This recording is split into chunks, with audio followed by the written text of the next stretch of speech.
Yeah, welcome everybody. We're here for our Disability Rights New Jersey webinar today. What parents of children with IDD need to know about vocational rehabilitation transition services. I'm Mike Murata. I am going to be our catch-all of everything behind the scenes. I'm the master of ceremonies, facilitator, button pusher, tech support. So if you have anything that goes wrong throughout for you, send me a message in the chat, a private message in the chat, and I can help you as best I can as we go through our time together today. We have two speakers with us today. We have Kathleen Redpath-Perez and Susan Head. There they are on the side there. They will be our presenters as we move through this webinar. And as I said before we started the recording, I'll say it one more time. Feel free to put information in the chat if you have questions or comments that you feel comfortable sharing with the group. Drop them in the chat, and as we go through, our presenters will find some time to either kind of pepper those in throughout or take some time at the end. We'll certainly take some time at the end, but there might be opportunities where those questions find their way into the flow of the conversation as we go. And just a little bit of who we are before we dive in, and I let Kathleen take over. Again, we are Disability Rights New Jersey. We are the designated protection and advocacy agency for New Jersey. Our goal is to advocate for and advance the human, civil, and legal rights of residents of New Jersey with disabilities. And so that is our mission as we move forward. And with that, I will turn myself off and I will let Kathleen take over. So thanks for being here today. All right, excellent. Yes, thank you everybody for coming. I've already been introduced. My name is Kathleen Redpath-Perez, and I want to start with this really powerful image that we have of this young woman who is saying, we can do it, ready, willing, and able to work. And what she's saying is the same as what Stephen Hawking said when he said, disability need not be an obstacle to employment. And so what we're going to talk about today is how we make this a possibility. What can we do to support our youths with intellectual and developmental disabilities so that they can be active members of the workforce? And we're going to do that by talking about what laws and services are in place already. And I also wanted to, after starting with this image, I also want to continue by talking about some really powerful language. So we have a powerful image, and now we're going to have some powerful language. And I am going to read directly from the DD Act, and this language is actually identical language that is in the Rehab Act of 1973, which was amended by the Workforce Innovation and Opportunity Act. Now, the Rehab Act of 1973, that is where the VR agencies were, those were created, and there were amendments in 2014. And then in the DD Act, we actually have a continuation of that same language, and we have that, you know, the language was made specific to the IDD population. So what Congress said is that disability is a natural part of the human experience that does not diminish the right of individuals with developmental disabilities to live independently, to exert control and choice over their own lives, and to fully participate in and contribute to their communities through full integration and inclusion in the economic, political, social, cultural, and educational mainstream of United States society. And I got goosebumps the first time that I read that. I love that language. I love this image. And we know that there are challenges for our youths with intellectual disabilities. There is still a lot of stigma out there, and there isn't an equal playing field. And this is what the law is intending to do, but it doesn't always happen. That's why our program exists, and we're going to provide our information at the end if you need it. But the law is on our side, which is what's very positive about this. So if we could go to the next slide, please. All right, so we're going to be talking about transition services, but really transition services, they are to prepare the student with the intellectual disability, developmental disability, to be able to enter the workforce. So much like, early intervention, where we know that if we get, babies and toddlers and young children, if we get them involved with services, that they could reach their highest potential in terms of their educational needs. The Workforce Innovation and Opportunity Act, that is what created, the ability for our students to be able to reach their maximum employment goal. And, so in terms of finding the job that's right for you, the VR services, they're designed to help the student get a job that fits the skills and interests and their own personal choice. And there's also supposed to be customization, and there's supposed to be services provided so that this individual can meet the goal that they have through these accommodations, through these services, and have their free choice protected and honored. And so with that, I would like to go to the next slide, please. So we have our learning objectives here today. So our learning objectives are just the things that we are promising that we are going to teach you today. The first is what are VR transition services. The next is how to access VR transition services, and ready for work. What happens after graduation? Because like I said, this is all these transition services, and then the services through VR that are individual, they're all intended so that our young people with IDD, they could be ready for work and be functioning members of society in that workforce, just because we know that provides our young people with independence, financial independence. It provides them with self-esteem. We know how important that is. And so I would like to go to the next slide, please. All right, so I'm going to talk about the agencies that are available to help our students, and that this comes directly out of the Rehab Act, and there's actually a choice for states if they want to have one agency or if they want to have one that is particular, or one that's particular to those who are blind, visually impaired. And so the primary agency that is going to be dealing with students with disabilities or individuals with disabilities, just general disabilities, would be the Division of Vocational Rehabilitation Services. And then there's also the Commission for the Blind and Visually Impaired. It's possible that a student or an individual with IDD could be a client of CBVI if they also suffer from blindness as well. That agency does serve individuals with multiple disabilities. Next slide, please. All right, so I have mentioned WIOA, which is the Workforce Innovation and Opportunity Act. And so that's basically the train that gets our students who have disabilities, it gets them to their goal, their employment goal. And the Rehab Act, that was created in 1973, but this amendment actually became law in 2014. And it's not even the first iteration of the law, but the other iterations, they just did not end up having the effect that they were supposed to have. And, our students were still falling through the cracks. They were not receiving these services. They were on the couch at 18 years old with nothing to do, and they didn't have those, skills that they needed for employment. And so with WIOA, this is the legislator just saying, unequivocally, we need to provide services to our students with disabilities so that they can enter the workforce.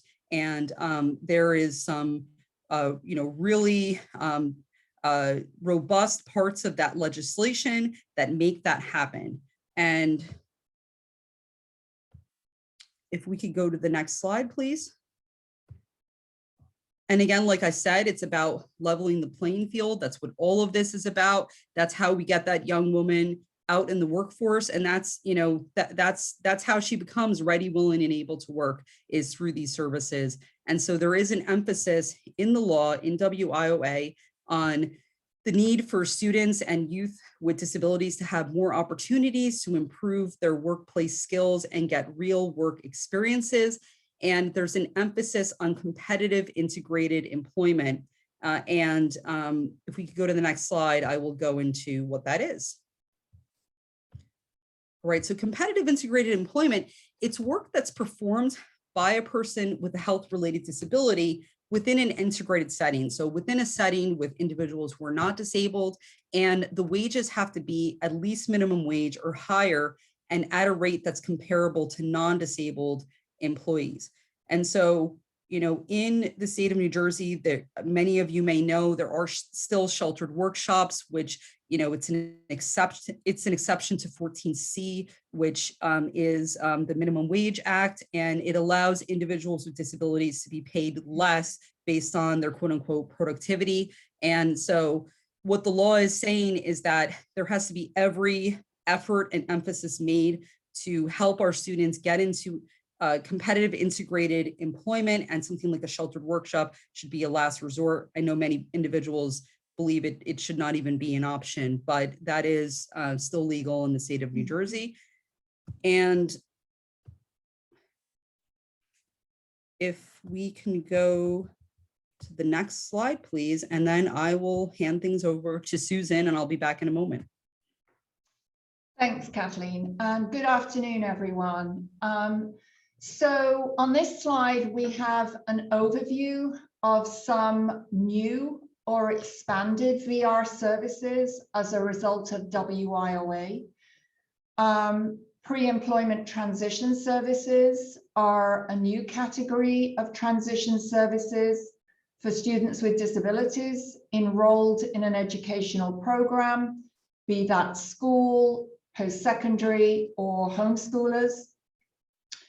The availability of VR transition services for eligible students and youth with disabilities who need services that exceed the scope of pre-employment transition services.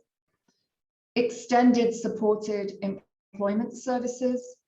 These services include intensive job coaching and extended support services to help youth with the most significant disabilities find and keep a job.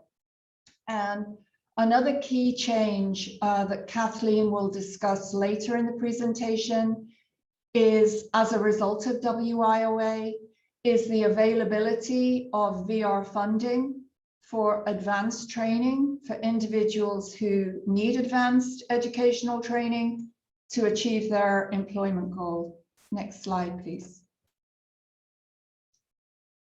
So some of you may have heard about pre-employment transition services, or pre-ETS. In fact, some of your children may already be receiving these services.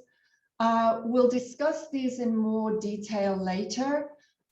This slide is really to give you the heads up that as a result of WIOA, VR agencies are required to use 15% of their federal funding allotment to pay for pre-ETS services and make these services available to all eligible or potentially eligible students with disabilities in need of these services. Next slide, please. So the supported employment program is intended to provide individuals with disabilities, including youth with the most significant disabilities, intensive job coaching services and supports so they can find and keep a job. These services are intended to be individualized, customized, and consistent with the individual's unique strengths, abilities, interests, and informed choice. As Kathleen mentioned earlier, a major focus of WIOA is to level the playing field for individuals with disabilities, and the supported employment program is intended to do just that. WIOA extends the time frame for the provision of intensive job coaching services for youth with the most significant disabilities from 18 months to 24 months to provide youth with additional time if they need that additional time to find and keep a job in the community. After the young person finds a job, extended supported employment services through the VR system should be made available for up to 4 years to help the person maintain employment. And importantly, WIOA requires that state VR agencies spend 50% of their supported employment funding allotment on the provision of supported employment services to youth with the most significant disabilities. Next slide, please. So here's some additional information about supported employment taken from the DVR publication titled Supported Employment and Specialized Services Manual, which is on DVRS's website. And we've included this information because we think it's helpful in clarifying that the goal of supported employment services is to support youth with the most significant disabilities find and keep a job in a competitive integrated work setting. And that supported employment services includes assistance where appropriate for the individual to assist them with obtaining customized employment. Next slide, please.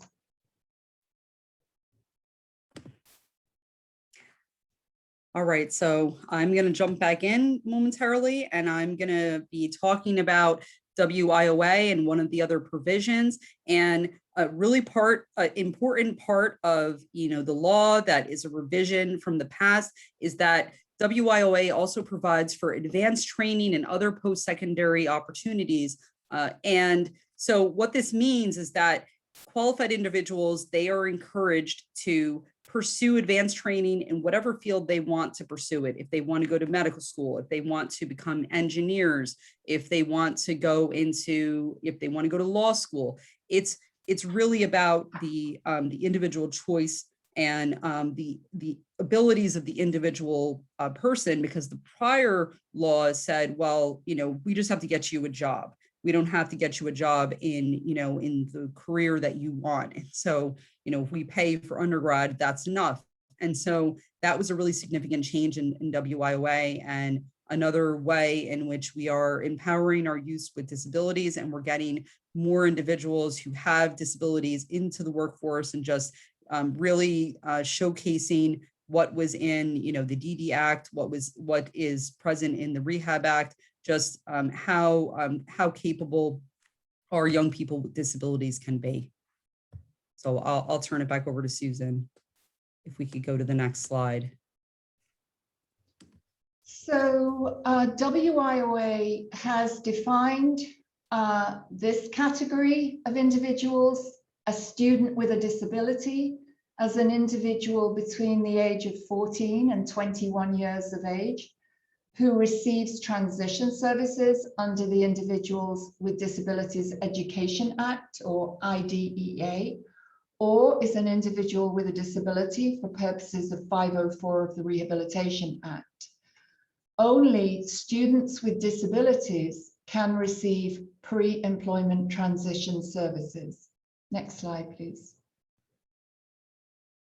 Under WIOA, a second category, youth with a disability.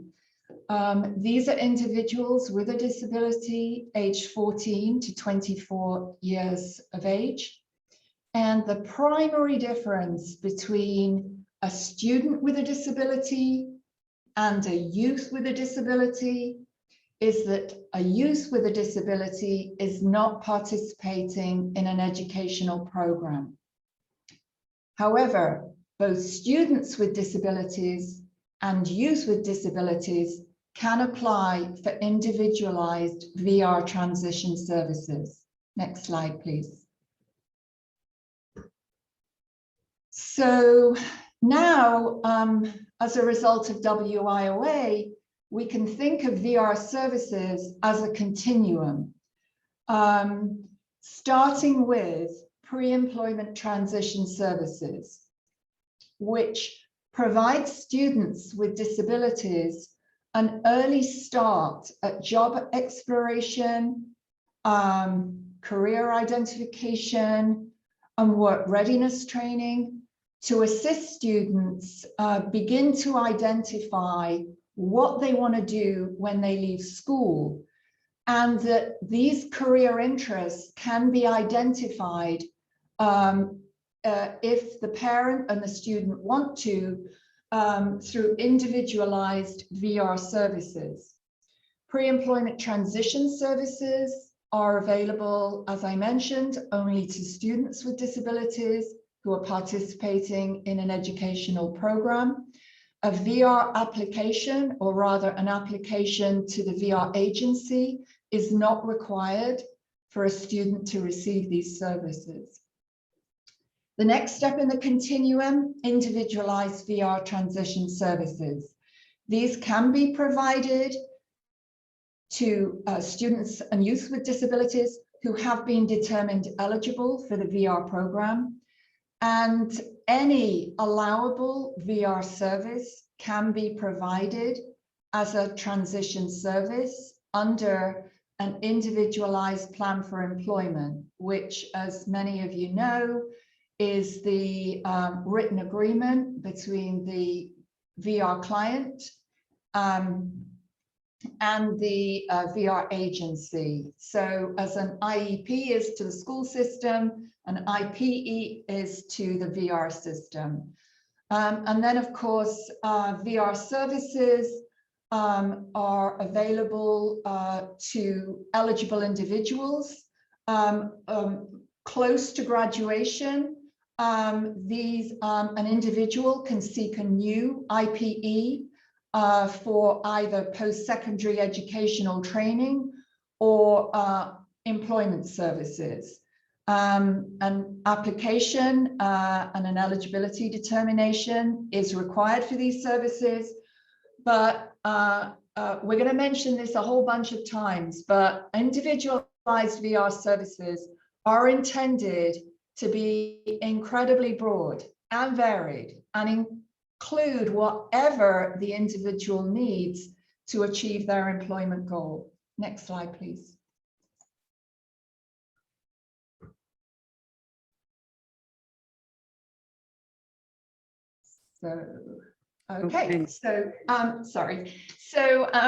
Pre-employment transition services, which we're going to discuss in more depth later, are intended to assist students with disabilities, identify career interests early on, which can be explored later through additional VR services. But pre-employment transition services or pre-ETS services can begin once a student's parent or guardian requests these services, or the student's recommended for one or more pre-employment transition services by school personnel, and documentation of a disability is provided to the VR agency. Pre-ETS services are provided and funded by the VR agency, but they need to be arranged in collaboration with the school district. Transition services can be both VR services under the VR program and special education or related services under the Individuals with Disabilities Education Act. Pre-employment transition services are intended to enhance and supplement, not replace, transition services provided by the school. Next slide, please. One of the major changes to VR services under WIOA is the requirement that the VR agency collaborate with school districts and actively participate throughout the transition planning process, not just when the student is nearing graduation. VR must also inform students with disabilities about the purpose of the VR program, including how to apply for services as early as possible during the transition planning process. so students with disabilities can make an informed choice about whether to apply for VR services while they are still in school. Next slide, please.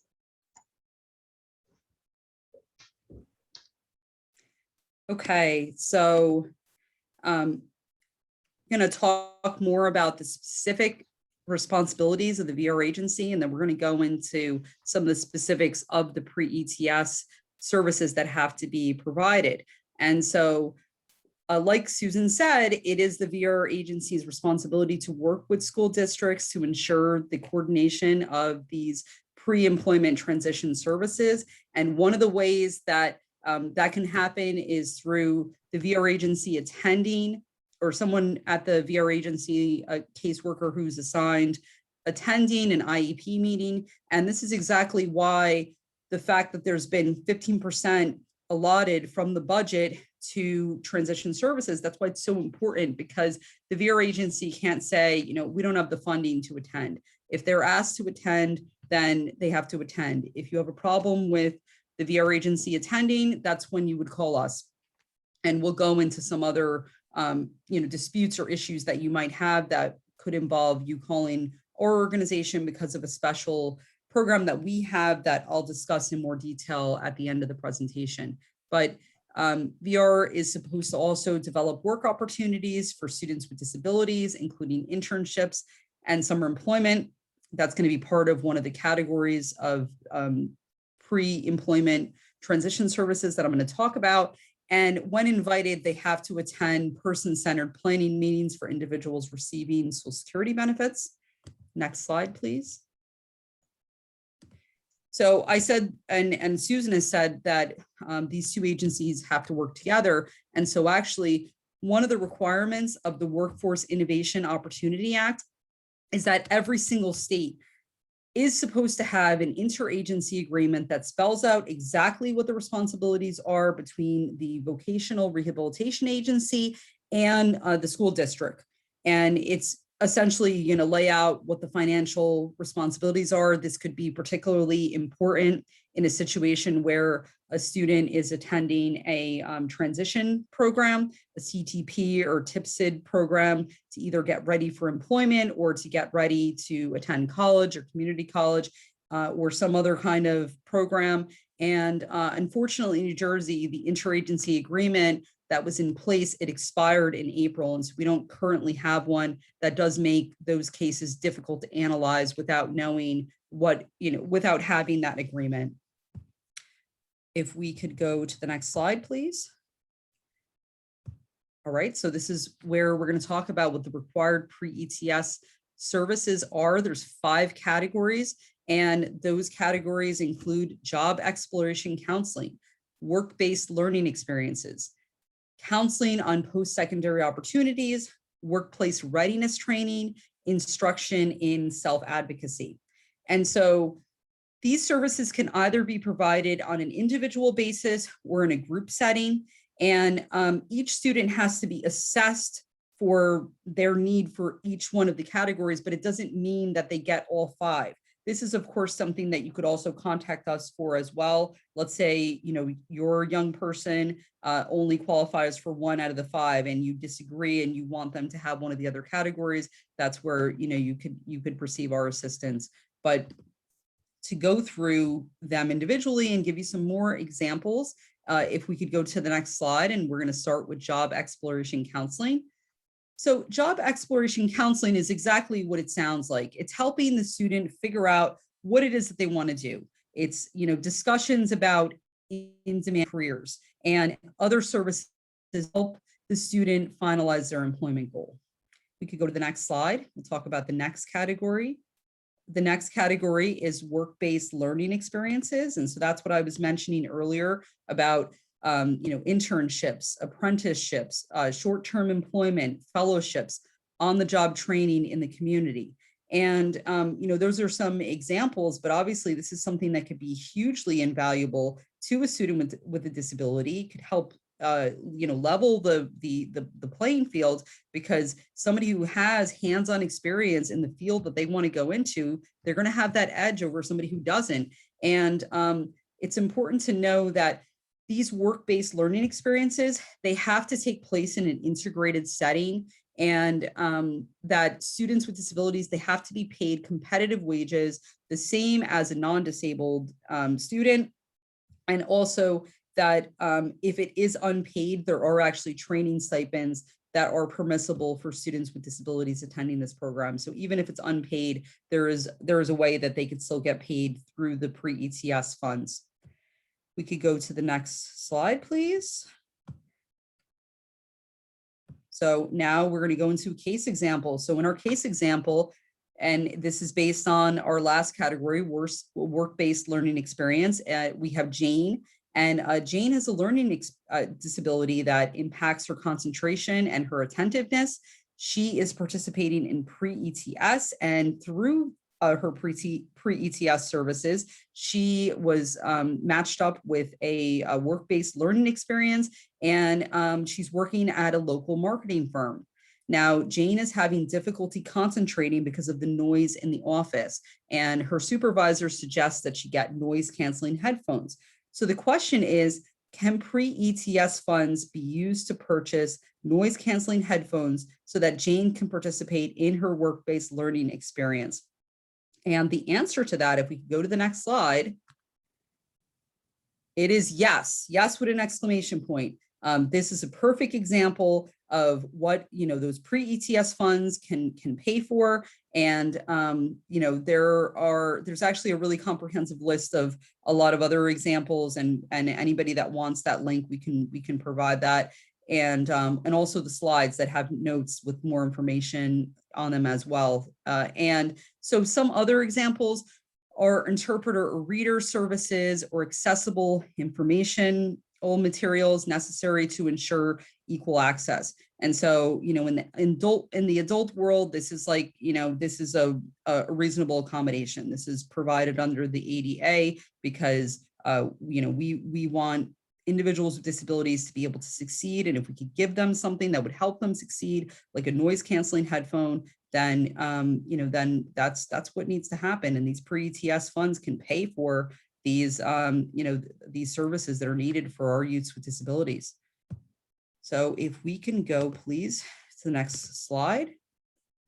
All right, so we're going to go into the next category of pre-ETS services, and that is counseling and post-secondary opportunities. Again, a lot of these are pretty self-explanatory, but just to go into some examples, an example could be counseling on comprehensive transition programs, how to complete a free application for federal student aid, also known as a FAFSA, providing information about college applications and admissions, and also college disability support services. And each university should have an office that that has those disability support services.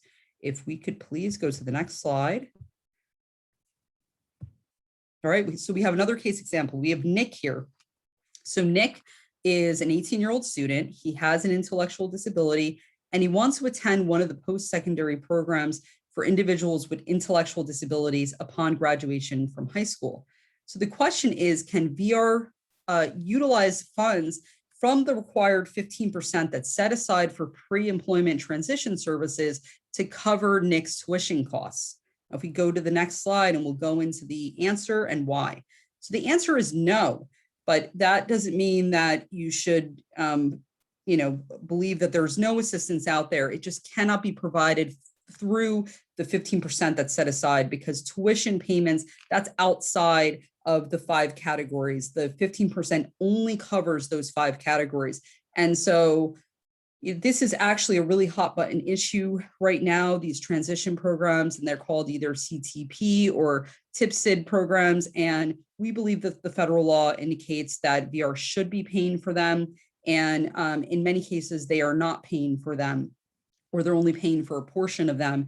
And they are very expensive. And there's a lot of research out there from like Think College, and that indicates how successful these programs are at helping our youths with IDD get into the workforce, get in, be able to attend school, kind of bridges the gap. But there is a pitfall right now. There is a gap that really should be it should be provided for by VR, because DDD does not pay for these programs until the student is 21. And so, a student could be losing 3 years essentially from the age of 18 by not having these paid for. But if you are in this kind of situation, this is something else that we would advocate for you in terms of as well. I think it's also important to note that these programs do have components that are directly related to employment,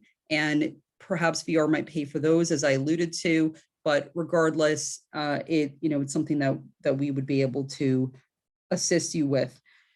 If we could go to the next slide, please. Okay, so we're going to go into the next category, and that is workplace readiness training. So some examples include skills training. Again, it's self-explanatory. It's exactly what it sounds like. It could involve communication and interpersonal skills, financial literacy, group orientation and mobility skills, job seeking skills, understanding employers' expectations for punctuality, performance, as well as other quote unquote soft skills that are necessary for employment. We could go to the next slide, please. So now we're at the last category of the 5 required pre-employment transition services, and that is instruction in self-advocacy. So this is all about learning about rights and responsibilities, how to request accommodations, services or supports, peer mentoring with people with disabilities who are working in a competitive integrated setting. That could be another example of what could be done in this, in this category, and also participating in youth leadership activities offered in educational or community settings. We could go to the next slide, please. So what's really important about accessing pre-ETS services, and we're going to be giving you all the links and exactly what you have to do to access them, is that there's no eligibility requirement, meaning there's no application that has to be filled out. Like if you were to try to get individualized VR services, it should be available to all students who have a disability that it could impede their ability to find work. And so it's not the case that the person has to have an IEP or they have to have a 504. They just have to have a disability, and then they should be able to qualify with just a referral, actually. And if we could go to the next slide, please. So right there at the top for DVRS, we have the referral form. We have the link to it available. And this could be filled out by the parent. It could be filled out by a teacher. It could be filled out by anybody. And in terms of CBVI, if you have a student who is multiply disabled, they actually don't have their information online, and you would have to contact a CBVI teacher and get a paper application. So hopefully at some point they'll have it online as well, because it makes it easier. But for right now, only DVRS has their referral form online. So with that, if we could go to the next slide, and I'm going to hand over the stage again to Susan. Thanks, Kathleen. So Kathleen's highlighted the comprehensive services available through Pre-ETS. However, if a student needs additional services and supports that go beyond the scope of Pre-ETS services, they can apply for VR services. And any allowable VR service can be provided to a student or youth with a disability as a transition service under an individualized plan for employment. And it's the students and families' choice about whether to apply for VR services while the student is still in school. Next slide, please. So here's an overview of the VR process, which many of you might be familiar with. If you are interested in applying for VR transition services for your child, the first step is submitting an application, which in New Jersey can be when the child reaches 14 years of age. After you submit an application, the VR agency will send you a letter scheduling a meeting, which prior to COVID would have been an in-person meeting. Most likely now it will be a virtual meeting. And either prior to or during this meeting, the VR representative will request documentation to support an eligibility decision. The second step is the VR agency must make an eligibility determination. And the VR agency has 60 days from the date the application was submitted to make an eligibility determination. And if you submit an application for services, you should receive a written response from the VR agency indicating whether or not they have determined the student eligible or not eligible for services. If the student is determined eligible for services, the next step is the development of the individualized plan for employment, which again is the written contract between the individual and the VR agency.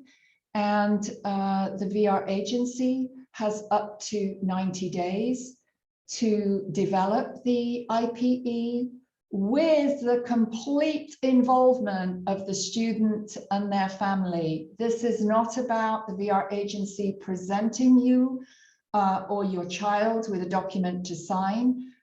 You and your child should be involved in the development of the IPE. And the fourth step is the provision and funding of the services identified in the IPE by the VR agency. Next slide, please. Okay, so here's the criteria for eligibility that the VR agency will look for. And the VR agency may request documentation from the school, either the IEP or the 504 plan, to support an eligibility determination. So I'm going to read the criteria because it's pretty specific, and it is that the individual must have a physical or mental impairment that constitutes or results in a substantial impediment to employment, and that the individual requires VR services to prepare for, secure, retain, advance in, or regain employment. Importantly, individuals who receive Social Security benefits are presumed eligible for VR services. Next slide, please. All right, so it's back to me again. So on this slide, we're talking about the journey from the IEP, which is the Individualized Education Plan, to the Individualized Plan for Employment, the IPE. So this is the train. You know, the student is hopefully starting with the services, early intervention, school services that, you know, help the student reach their maximum potential. And then, you know, then we have, you know, the IEP, and all of these are intended to help prepare the student for life. These are really particular. The IPE is particular to employment. So VR must have a plan for students who are graduating. This is provided they're already involved with VR, and we understand that, you know, there are still students who fall through the cracks. It's part of why we do these webinars and try to raise awareness about the availability of these services. But the IPE, it lays out your employment goal. Like I said, the job you want to get, and also the supports that you need to get it. And an IPE can be developed to cover services that are outside of the 5 required pre-ETS services. I mean, it would be my recommendation, if your student's getting the pre-ETS services, fill out the eligibility for the individualized services, because there are other services that can be provided to you. And all of the pre-ETS services, part of that is just also helping the student with developing their own voice, figuring out what they like so that they can develop that goal. If we could go to the next slide, please. So the IPE, if you're talking about having one that is developed while the student is still in school, if they're applying for those individualized VR services, it has to include a projected post-school employment goal, and it has to be based on informed choice of the student or youth with a disability. It can be revised, it's actually looked at once a year, and then a final employment goal is chosen. Now, just as a cautionary tale, if you would have an individual who would change their goal too often, that could be a problem for VR, because if they've already invested some resources into one goal and then there are multiple changes, it's really best to really come to a solid choice, or if you're unsure, to have kind of like a kind of placeholder and have something in the IPE that indicates this is temporary until you have something that is a permanent goal, just because then you can be denied services if you're changing your goal too often. Now, to go to the next slide, please.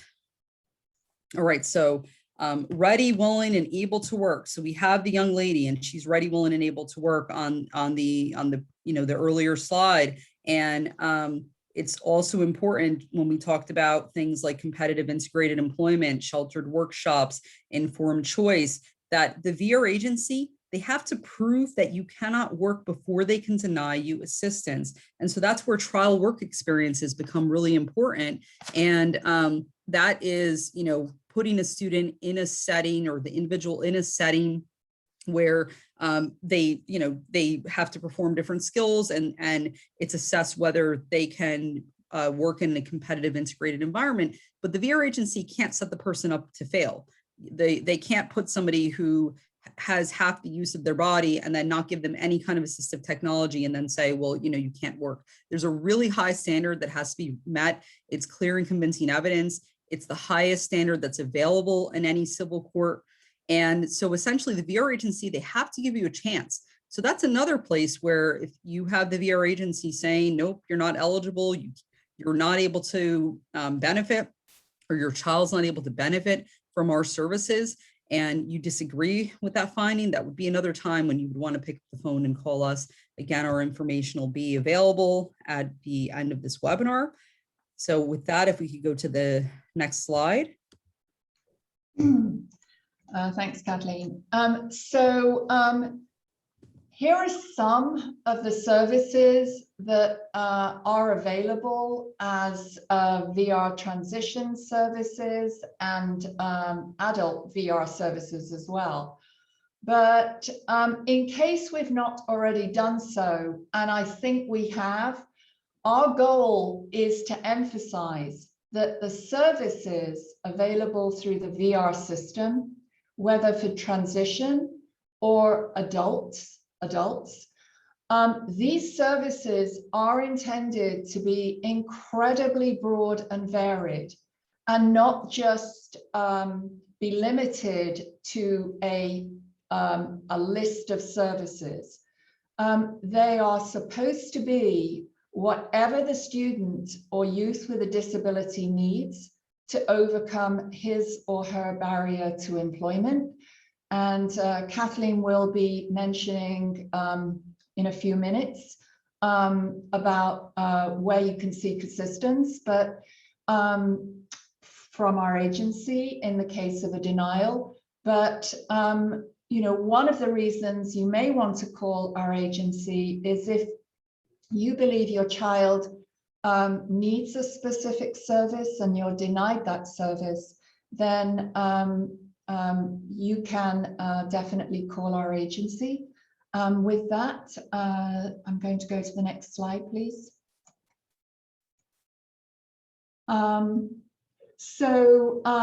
It's just missing, the heading should really be continued emphasis on informed choice. And informed choice, which some of you may have heard about, but it's a really important concept in how VR services should be provided. And it means that VR respects the autonomy of the individual in the choice of selection of the employment goal, the services that will be provided to the individual, the agency or provider who will be providing the services to the individual, and how the person will receive those services. So remember, informed choice. It gives a lot of weight to the individual seeking VR services in terms of choice. Next slide, please. All right, so I'm going to talk about applying for individualized services. So like I said earlier, those pre-ETS services, the 5 categories, that just requires a referral. There's no application. But if you want services that are outside of the 5 categories, then you would have to apply for individualized services. And again, DVRS, they have their application available online. It's easily accessible. We have the link provided in on the slide. And CBVI does not have their application available online, but you can request an application from the student's NJ-CBVI transition counselor, or simply just call CBVI. And again, if you're having any issues with that, that is why we are here. And with that, I'm going to close with the last slide. If we could go to the next slide. And that is about the Client Assistance Program. So the Client Assistance Program, it is a federally funded program, and it's federally mandated. It actually is written into the law. Every single state has to have a client assistance program, and it's designed to assist individuals who are seeking or receiving VR services who need assistance. And it could run the gamut from everything from, just receiving information about what your rights are, and also advocacy services if at any point you have a dispute. And so if you do have questions or concerns about the VR services and you feel that you're not receiving what you're entitled to, please give us a call. And so that's all I have, unless I participate in answering any questions that there are. And it looks like there might be some in the chat. So now I will go back to Mike. Thanks, Kathleen. Thanks, Susan. As we said before, feel free, if you have questions, drop them in the chat. We're happy. We have a couple minutes. We're happy to answer what we can. I will throw a quick plug while everybody's typing their questions in, because what the heck, my mic is already on. It's too late. I'm going to do it. I know throughout we had kind of conversations and moments of discussion about accommodations and assistive technology. My role at Disability Rights New Jersey is the director of our assistive technology project, which is called the Richard West Assistive Technology Advocacy Center. And so if you have either for yourself or someone you're working with, or a child, if you're not sure what kinds of technology might be out there and might be beneficial, we do offer assistive technology demonstrations. We can do them virtually or in person, where we can come and work with an individual to show different kinds of technology and explain the features of each to help the person figure out if that's a right fit for their needs. And we also have a technology loan program. So if there is an opportunity that a student will be moving into some kind of pre-employment activity, and you want to try a piece of assistive technology, we have a loan program that is free for everybody in New Jersey. Anyone who lives in New Jersey can access this, where you can borrow equipment for 3 weeks at a time without a cost. And so I wanted to throw that out there. Our website, you can get to us from the DRNJ website. And we also have our own website, which I'll put in the chat, which is at4nj.org. And so I feel like I wasted enough time. If anybody had questions that gave you a chance to drop them in the chat, please feel free. Or if you would prefer to turn your mic on, I think as long as we don't talk over each other, I think that will work too.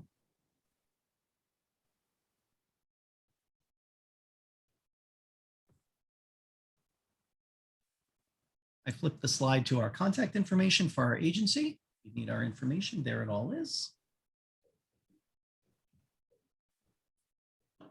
I don't see any questions, but I was going to say, the information Mike just provided is really important, because the example I gave of the trial work experience, and you have the individual has half their body paralyzed, that's a perfect example where a VR agency can put somebody in that setting with no assistive technology and say this person can't work.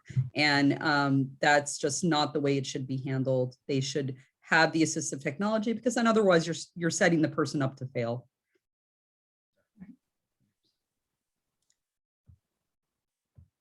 Flip us to our final contact slide, which gives our website addresses and then our social channels. If you'd like to reach out, we're on Facebook at Disability Rights New Jersey, one word. We are on Twitter at Advocate DRNJ. And thank you, Donna. I'm not seeing any other questions. So if no I was just going to say, yeah, please go ahead. I was just going to say also that there's also an intake form on our website. So if you've listened to this webinar and you have like a particular issue that you want to address, you could obviously, you could call us and, you could email us, but you could also fill out that intake form online as well. And all that information is on our website.